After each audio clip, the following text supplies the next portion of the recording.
Hi, my name is Claire Goldsworthy and I'm the founder of The Fashion Advocate, a community of Australian fashion, beauty and lifestyle brands.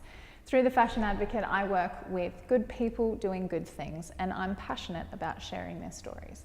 I want to show you that if you have a creative idea and you want to make a difference, that it can be done, because this whole series is about people who are doing just that. Prevention United is one of those good businesses, and they're a new mental health charity with big ambitions. Their mission is to empower people, families, organisations and communities to prevent mental health conditions by fostering strength and reducing risk. Anxiety and depression is very real in Australia.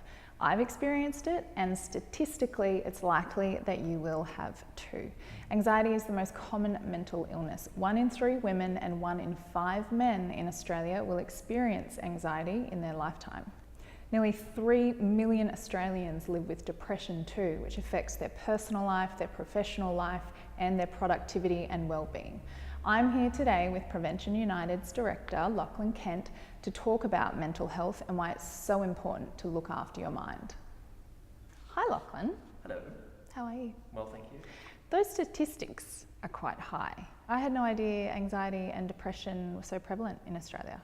Yeah, and I think it's the same for mental health as physical health. We can expect, maybe not in the majority of cases, but for a lot of people, almost half of people, that a mental health condition will affect you at some point in your life. So we all kind of expect that our physical health will go up and down. Well, mental health, mental well-being goes up and down as well.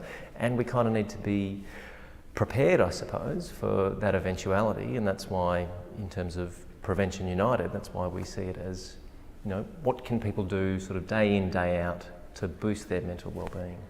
And mental health issues don't discriminate either. I mean, obviously the prevalence of it is quite high, and there are biological factors such as age and diet. There are also social and environmental factors that contribute to mental illness. What are they? So it's really anything in your environment has an impact on your physical and your mental health. So we would say that the first environment and your most important and probably longest lasting environment is the family environment. So when you're a kid, the experiences that you're exposed to can have a lasting impact. So there was the Royal Commission into sexual abuse, childhood sexual abuse, and that's kind of raised people's awareness that negative or adverse experiences as a child have flow-on effects for people down the track, like mental health conditions and suicide are definitely more prevalent for those people. So really, if we're going to talk about 50% of mental health conditions develop by the time you're a teenager. So wow.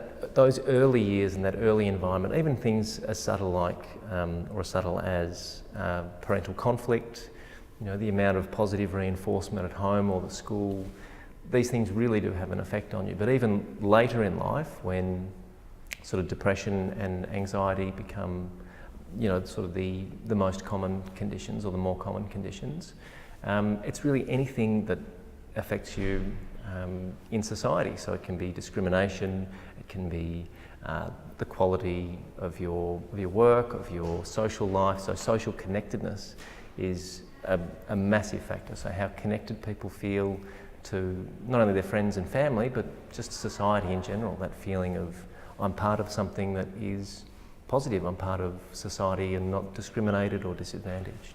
It is something that society has only really started to talk about, I guess, whether it's we haven't felt comfortable in the past, whatever it is. I mean, for the last couple of decades, it's all been about fit and healthy fitness, you know, be healthy, beat obesity, be healthy and prevent gaining weight, but we don't talk about looking after your mind. Well, I think, so organisations like Beyond Blue and Black Dog Institute, they've done a lot of work in the last 2 decades in educating people and sort of breaking the taboo around mental health, saying, well, these things the conditions are common, we need to be able to talk about them and talk about them openly if we're going to do anything about them at all.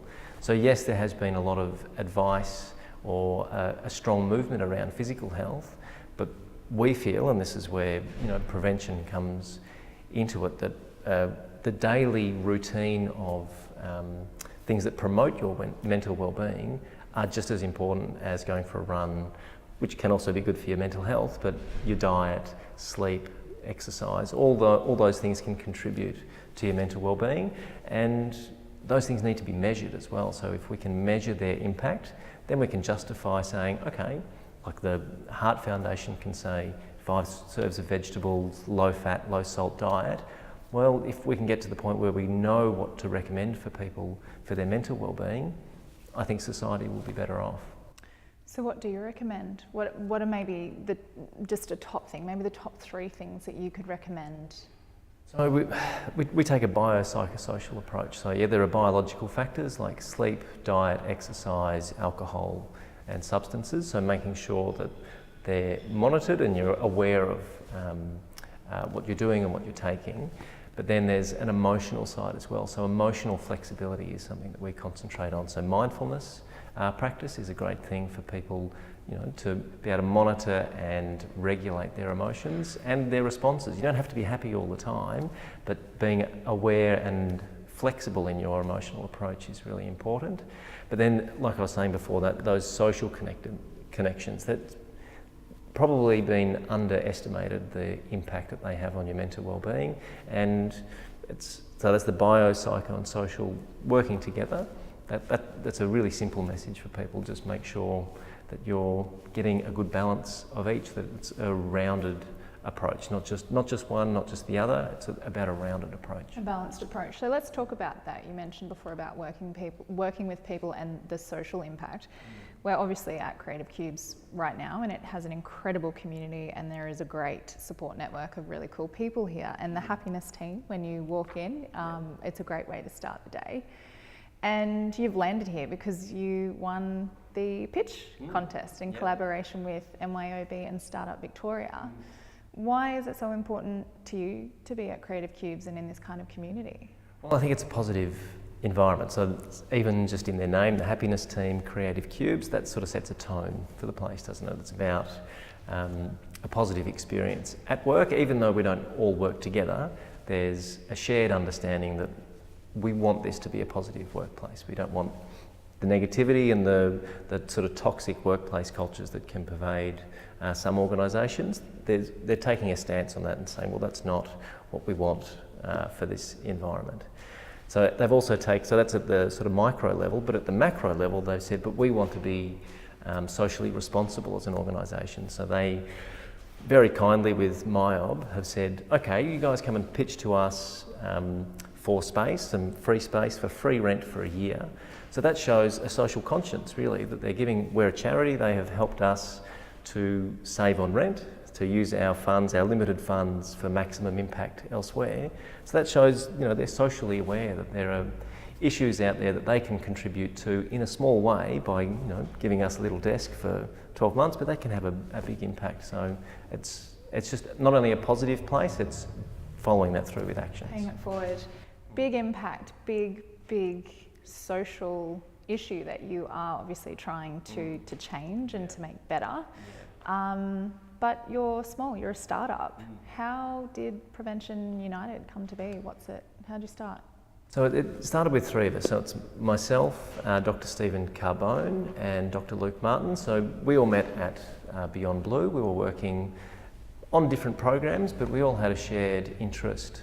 So I come from sort of a research background. Luke is a clinician and Steve's a GP who's turned into like a strategy policy guy. So he was around for the start of Headspace. So the Headspace centres. There's one just over here in Hawthorne.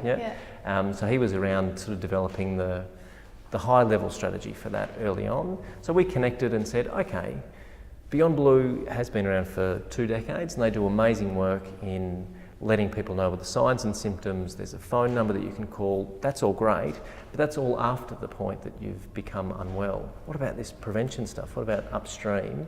So we decided, okay, let's form our own little group and we'll just see what happens. So as a startup, we had they're grand ambitions, it's societal transformation that we're talking about, but we had no concrete plans on how that's going to take place. So as a startup, we say, okay, there's the goal, where and how do we get there? If you can dream it, you can do it. Yeah, and exactly.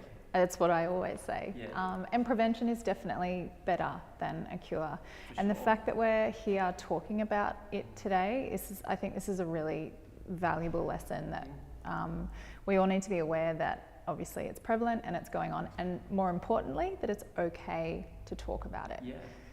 And that it's possible that they're preventable, Yeah. the conditions. We don't need to wait for people to become unwell. There's a huge human toll from mental health conditions. We know the disability statistics, I don't want to say lost productivity because it sounds kind of economic, but really people not feeling that they can't contribute in their own, in their own unique ways. That's a massive human toll. So if we can prevent illness, we should be doing it. Definitely. If you would like to learn more about Prevention United and learn about how you can prevent mental illness, definitely get in touch with Prevention United. You can head to preventionunited.org, and you can always join the creative community here and be supported by a great network of good people at Creative Cubes. As always, tune in next time for more good people doing good things and good stories.